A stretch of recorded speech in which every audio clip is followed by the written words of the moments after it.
What? In here? Yeah, I'm filming it. No, I can, brother. Yep, no, I can. You want to find out? You going to walk around and find out? Hang on. We're just trying to get All right. taken care of here. All right. We're not arguing with you. It sounds like you're trying to tell me what I can and can't do, man. It's supposed to be America.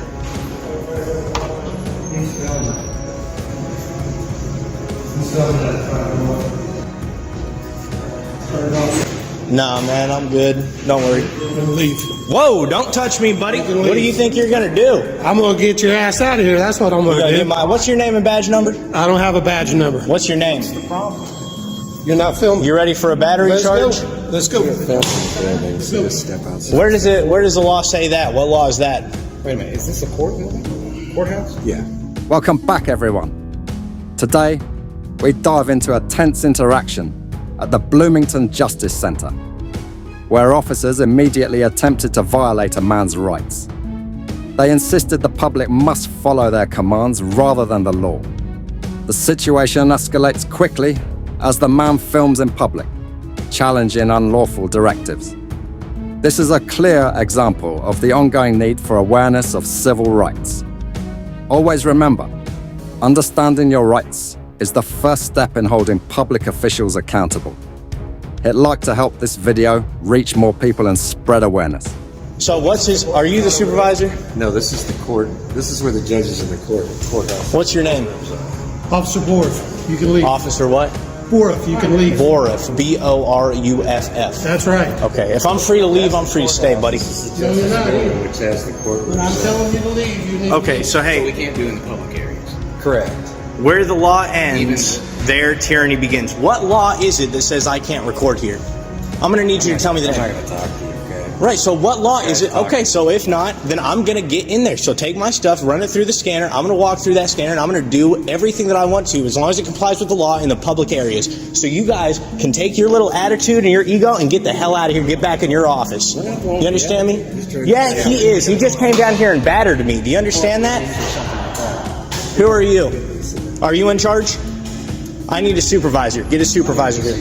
All right, so do you always let your employees batter people when they want to? I tell you to leave, then you leave. No, you're not the law, pal. I am. You are the law. I am the law in here. No, you're not, dude. The law is the law. No. We are a country governed by laws, not by persons. Okay.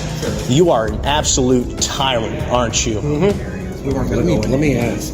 You don't need to ask, man. Go read a law book and fire this guy. He just battered the public. Do you understand that?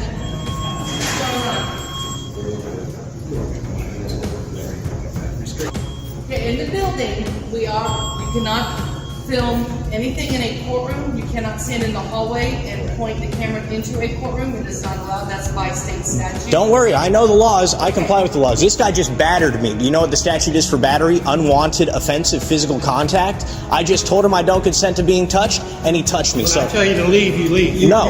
You refuse to directive from law enforcement officials. So Yeah, the only directives I have to follow are lawful directives. that's not true. No, I have to do everything. The confrontation intensifies as the officers attempt to dictate the man's movements.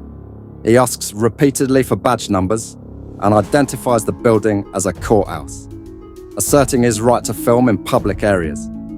Despite his clear communication, the officers threaten battery charges and physical removal.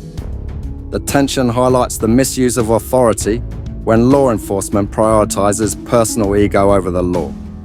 The man maintains calm and cites legal statutes, emphasizing that the public areas allow lawful recording. This moment underscores the importance of knowing and exercising First Amendment protections responsibly. So if you tell me to take my pants off so you can look at my dick, do I have to do that too? It's called reasonable. Okay, so if it's a reasonable request, you do have to. No, it's called lawful orders. And if it's not a lawful order, all right, yeah, no, you're dismissed. You misunderstand the law. Comply with the rules, basically. I have to comply with the law. That's what we're doing. Oh, hey, shut up, buddy. Go ahead and get back in your office. Stop a minute. Hang on. So this is Yeah. 1% time. Shh. This he's got a big ego just like this guy. Hang tight. Let's see if we can let. You can let me in. I'm not breaking the law. Just hang tight a minute. This is discrimination, is what this is. Actually, what it is, it's, you're being disruptive and you're blocking. Nobody's being disruptive, buddy. He came down here and touched me. I didn't consent to it. I heard you upstairs are being disruptive. If he's touching me, I'm going to tell him to stop touching me. Do you get that? What if I come over and start grabbing you all over? Is that okay? Go ahead You and cool put your with that? hands on. As the officers escalate, the man confronts them about unlawful touching, identifying it as battery under state law. He stresses that only lawful directives are to be followed, challenging the officer's assertion that all commands are mandatory. The officers continue to misuse their power, attempting to intimidate and coerce compliance. The dialogue illustrates the conflict between personal authority and established legal frameworks, emphasizing that citizens are not automatically bound to unreasonable or illegal orders. This segment captures the essence of standing firm in the face of power misuse while remaining within legal bounds. Exactly. What's going to happen if I put... What happens? What happens if I put my hands on you? Hey, de-escalate. De-escalate. That's exactly. Yeah, because you guys are violating my rights. I have a right to get into this building. All right, that's why I'm going to argue with everybody, because I've got a right to get into this building, and you guys are discriminating against me because I'm performing a First Amendment protected activity. So why don't you get your act together, read a law book before you go laying your hands on people, you clown.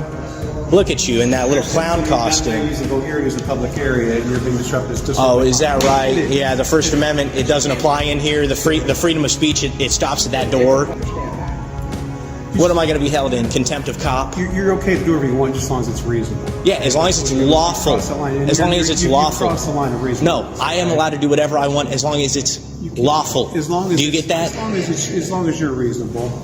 No, because you get to interpret what you think is reasonable. That's why we have laws. Do you get that? That's not true. So, To courtroom rules, where officers explain that filming inside a courtroom is restricted but public hallway areas are permissible. The man points out that physical aggression and intimidation occurred even in spaces where filming is legal. He asserts his right to perform a First Amendment protected activity, highlighting the tension between public access rights and overreach by authority figures.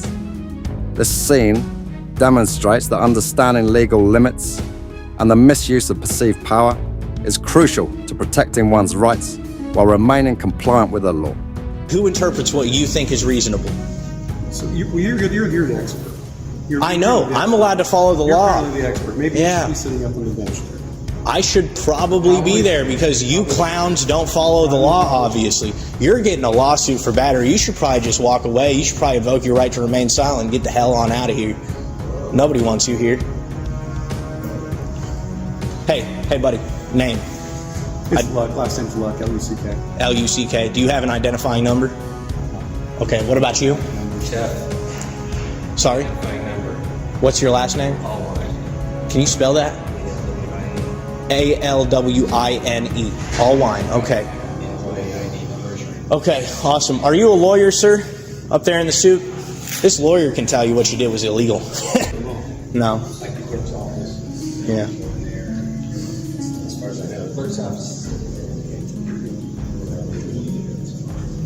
The man engages the officers with questions about authority, law interpretation, and reasonableness. The officer's inability to distinguish personal opinion from lawful directives becomes clear. The dialogue exemplifies the difference between governance by law and governance by individual ego. Repeatedly, the man insists that laws, not individuals, define permissible behavior, emphasizing the importance of common law, constitutional rights, and civil awareness. The tension highlights how ignorance or disregard of the law by officers can lead to civil rights violations, reinforcing the necessity of public knowledge and accountability. You guys checking that girl out? Checking that young lady out? Checking out, who's going to come down here and talk to you next. Okay, that's fine. Do you know what that means, where the law ends, there tyranny begins? Okay, what does it mean? Do you know? Why is it that you are here trying to take control and be in charge. I wasn't trying to take control of anybody. You're not in charge here, buddy. This is a government office. More authority than you, my No, you don't. I could put him under citizen's arrest right now if I want have more to. authority than you do. What? How do you get more authority than me? Who died and did God bestow you upon it? You know what? I'm sorry, but do you know about common law? Okay. Oh, no, I know. Do you know about the Constitution? Have you ever read that thing? I am really sorry that Have you ever read the Constitution? somehow something along the way happened in your past that you feel that I have to exercise my First Amendment right. You are. You're sitting here. Officers attempt to justify their actions with claims of reasonable orders and public disruption, while the man systematically refutes their arguments. He demands proper identification and legal references for any directives, highlighting their failure to comply with lawful procedure. The dialogue underscores how knowledge of rights and legal limits empowers civilians to challenge misuse of authority. By staying composed and informed, the man maintains control of the situation, demonstrating that awareness and courage are critical when interacting with officials who overstep legal boundaries. The same clown costume as this guy I would is, just recommend to go live somewhere else where there's not as much freedom. where we have where they hold the other 75% of the world's prisoners. This is a great country. This is where we have 24% of the world's prisoners. Don't take it for granted. Don't take your job for granted. In Ukraine right now, I'm being bombed, right? Okay, but I'm not. Okay, so I'm fighting for freedom here. You are allowed in the building. We do have to just keep it quiet because there's court going on in session. So as long as you're not on any courts, down the hallway, you can do in the hallway is fine. Again, like I said, just don't videotape through. Don't run with scissors. Don't do it. You know what I mean? Right. Everything that we shouldn't be doing. Yes, like I Yep. said, Get as it. long as you just keep Yep. it quiet, only in the public areas. Do you want to apologize for laying your hands on me, or you're good off that? I'm good. Okay. All right. Well, that's fine. So can we get a complaint form for him? Or do Yeah. Where do we get complaint forms? You can talk to her when you go Yeah, I'm. As the man points out hypocrisy, coercion, and discrimination within the courthouse. He contrasts the officer's behavior with the law, asserting his right to access public areas and perform protected activities. Their inability to enforce personal feelings within a public government space exposes systemic flaws in law enforcement conduct. This moment reinforces the broader lesson. Civil rights education and adherence to lawful boundaries are essential to preserving freedom.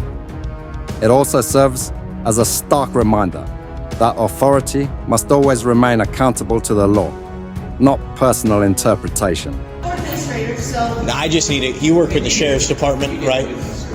You're with the sheriff's department? Okay. That's fine. all I would need is. Awesome. All right. Let's run this through there because the zippers send things off. Yeah, I refuse because I don't have to. Clown. No, actually, see, if you'd like to come in here, you're home. Come here.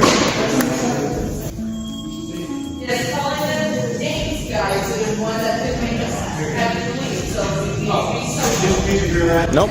That's not true. The freedom of speech does not end at that door. But the thing is, though, when you... Yeah, I'm just going by the law. So, It's unreasonable to come in here to this building. and are start you calling people feelings enforcement or law enforcement? names. Did you hear what I said, though? I don't care what you said, man. I just follow the law. You got the directive from the boss here, and you're not complying. This is a public area. She doesn't own the building. She's not a contractual owner of the building. Yep, I'm under control. He called me back over here to have another altercation. Not interested, man. I'm just going to go conduct my business. No one has called you. What would you rather call him? What would you want me to call him? Officer? Say anything, just walk away and do your. He's talking about me, so I think I'm going to talk about him. If he's coming over saying, well, he was asked to leave, so yes, this is a public building. Hate to break it to you guys work for the public. You don't enforce your feelings. Just go on your way and do what you need. Don't worry, I was going to do it before I was called over there. Finally, the situation de-escalates after acknowledgement of misconduct, with the man requesting complaint forms and asserting his rights. The incident concludes with a reflection on the importance of knowing one's rights, the dangers of unaccountable authority, and the ongoing necessity to educate the public. It reminds viewers to record police interactions, subscribe, and share content to reach more people. This documentary-style analysis demonstrates how knowledge, persistence, and lawful resistance protect individuals in encounters with overreaching authority, ensuring accountability and civil liberty awareness.